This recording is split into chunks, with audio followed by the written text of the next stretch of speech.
Assalamualaikum warahmatullahi wabarakatuh. Jumpa lagi kita di channel Revolusi Indonesia. Ini adalah video pertama setelah kita sebelumnya di video perkenalan. Juan Siregar ada tapi tak nyata. Juan Siregar nyata tapi tak ada. Karena dia adalah bisikan robbani, ruh tiupan penyempurna yang telah dewasa, sehingga dia langsung bisa Allah bimbing untuk menjalani perjalanan hidup.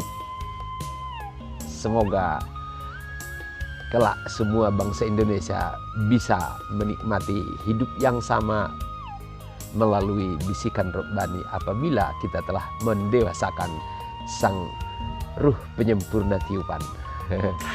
Oke, di video kali ini seperti saya sampaikan di awal bahwa ternyata Juan Siregar itu adalah Satrio Piningit. Ternyata Juan Siregar itu adalah sang Ratu Adil. Bagaimana ya untuk berkata begini di hati itu, ketakutan, apa kata dunia, apa kata warga, apa kata bangsa Indonesia. Ada orang yang mengaku-ngaku diri sebagai Satrio Piningit ataupun Ratu Adil. Dibakarlah kau hidup-hidup Juan. Ya, tapi begitulah petunjuk demi petunjuk selama tahun 2020 ini. Dari mana kok bisa seperti itu ya? Nah, setelah begitu banyak proses taburan-taburan petunjuk,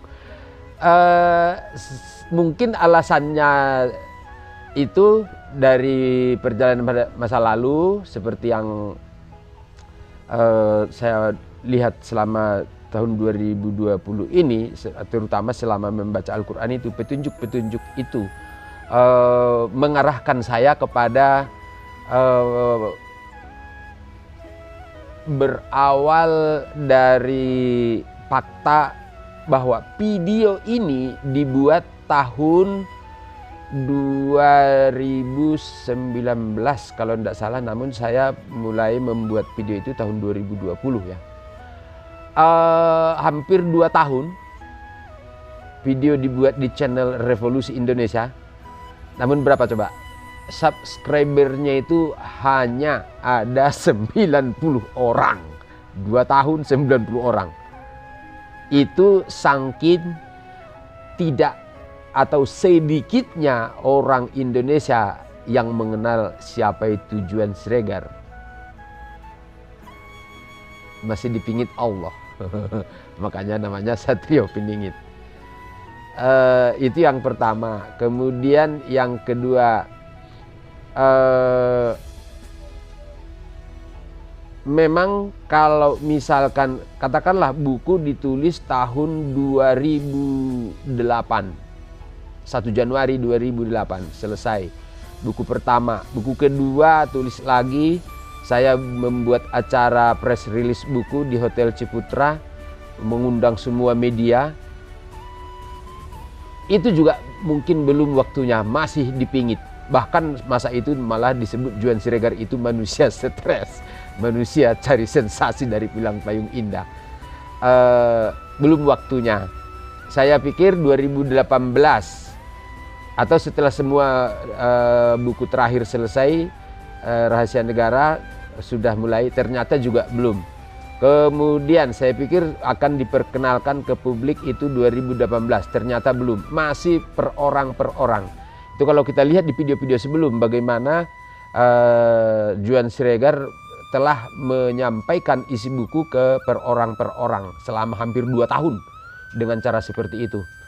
Kemudian 2020 mulai disampaikan ke halayak. Ternyata selama 2 tahun juga belum waktunya Juan Siregar dikenal publik, masih dipingit.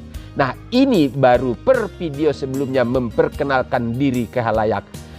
Berarti Satrio Piningit telah muncul ke permukaan lewat video sebelumnya. Dan di video ini saya memperkenalkan Juan Siregar itu sebagai Satrio Piningit. Berarti dia sudah dikenal, jadi dia tidak dipingit lagi. Itu yang pertama. Yang kedua, dia adalah Ratu Adil. Kenapa? Dari mana asal muasal kenapa Juan Siregar jadi Ratu Adil?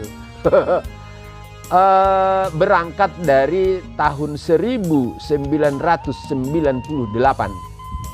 Beberapa kali terjadi dialog goib dengan almarhumah ibunda di akhir doa tahajud. Nah, pada tanggal 22 Februari 98 itu adalah dialog terakhir, dan disitulah saya mulai merancang atau menuliskan hasil dialog, merancang masa depan, dan termasuk menuliskan cita-cita. Pengantar jenazah Juan Siregar ke liang kubur adalah jenderal, gubernur, menteri, ulama, kiai, dan semua masyarakat berduyun-duyun mengiringinya. Nah, itu cita-cita di masa itu yang saya tulis. Kemudian di hari yang sama berlanjut tulisan, saya merancang masa depan melalui visi misi. Visinya, ku nikmati tiap detik hidupku, ku bahagiakan orang-orang di sekelilingku. Misi, memberi adalah menerima.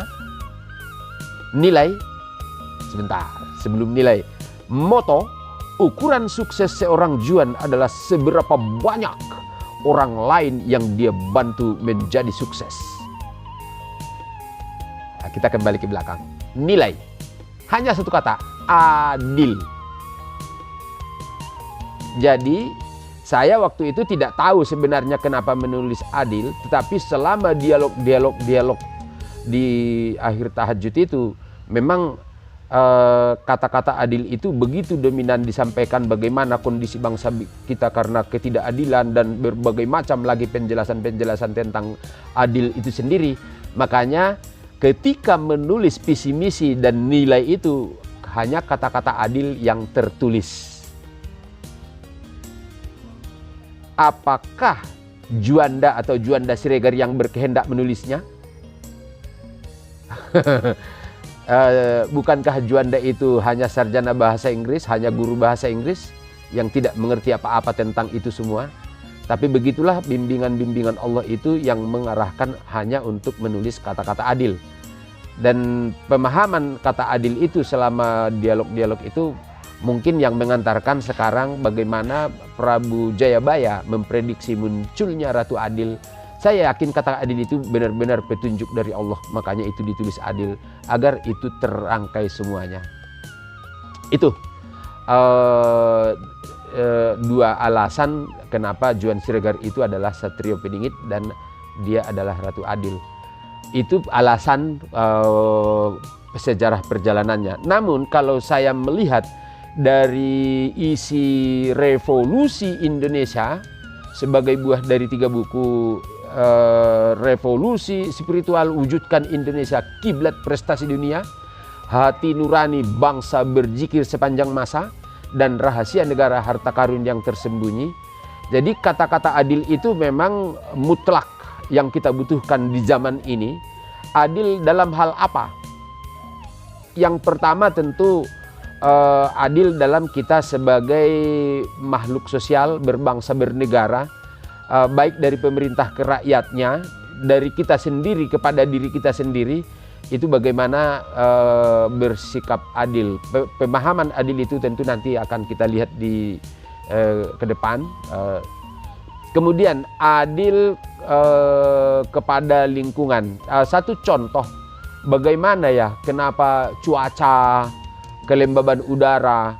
Kalau kita lihat di Bali itu karena mereka adil kepada tanah dengan tidak menggunakan pupuk kimia tapi hanya menggunakan organik, sehingga tanah itu sehat dan dia bisa membuat udara sepanjang tahun, tidak ada musim kemarau, tetapi mereka kecukupan air.